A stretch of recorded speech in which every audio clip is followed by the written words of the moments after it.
कल्पना कीजिए, एक समय था जब सोवियत सेना अफगानिस्तान की पहाड़ियों में तालिबान के लड़ाकों से लड़ रही थी। हजारों सैनिक मारे गए, अरबों डॉलर खर्च हुए और एंड में सोवियत यूनियन को अफगानिस्तान छोड़ना पड़ा। लेकिन आज इतिहास ने ऐसा मोड़ लिया है कि कभी युद्ध के मैदान में आमने सामने खड़े रूस और तालिबान अब एक दूसरे के साथ सैन्य और सुरक्षा सहयोग बढ़ा रहे हैं। आखिर ऐसा क्या बदल गया? क्या ये केवल रणनीतिक मजबूरी है या दुनिया के में बन रहे नए शक्ति समीकरणों का संकेत? आइए समझते हैं। ईयर 1979 में सोवियत यूनियन ने अफगानिस्तान में सेना भेजी। उस समय अमेरिका, पाकिस्तान और सऊदी अरेबिया ने अफगान मुजाहिदीन का समर्थन किया। इन्हीं मुजाहिदीन समूह से बाद में तालिबान का उदय हुआ। करीब 10 साल तक चले युद्ध में सोवियत यूनियन को भारी नुकसान हुआ और 1989 में उसे वापस लौटना पड़ा। कई विशेषज्ञ मानते हैं कि अफगानिस्तान का यह युद्ध सोवियत यूनियन के पतन के प्रमुख कारणों में से एक था। यानी रूस और तालिबान की वैचारिक जड़ें दशकों तक एक दूसरे के खिलाफ खड़ी रही।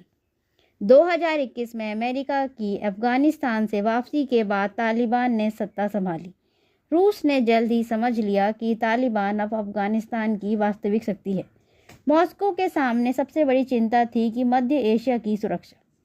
रूस को डर है कि यदि अफगानिस्तान अनस्टेबल हुआ तो आतंकवादी संगठन सेंट्रल एशिया के देशों के जरिए रूस की सीमाओं तक पहुंच सकते हैं।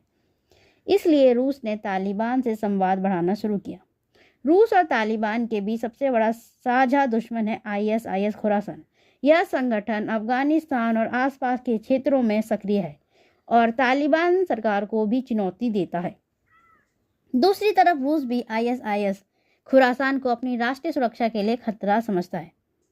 यानी दोनों पक्ष का लक्ष्य एक ही है। हाल के वर्षों में रूस और तालिबान के बीच सुरक्षा, खुफिया जानकारी और आतंकवाद विरोधी सहयोग बढ़ा है।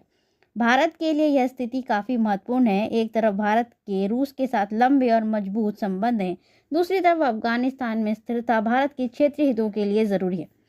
यदि रूस और तालिबान के संबंध मजबूत होते हैं तो मध्य एशिया और साउथ एशिया की रणनीतिक राजनीति में नए समीकरण बन सकते हैं। रूस और तालिबान का बढ़ता सहयोग भी इसी वास्तविक राजनीति यानी रियल पॉलिटिक्स का उदाहरण है। जहाँ कभी टैंक और गोलियां थी, वहाँ आज सुरक्षा वार्ताएं और रणनीतिक हित दिखाई दे रहे हैं। लेकिन बड़ा सवाल यह है कि क्या यह साझेदारी लंबे समय तक टिकेगी या फिर बदलती वैश्विक राजनीति से भी इतिहास का एक अस्थायी अध्याय बना देगी।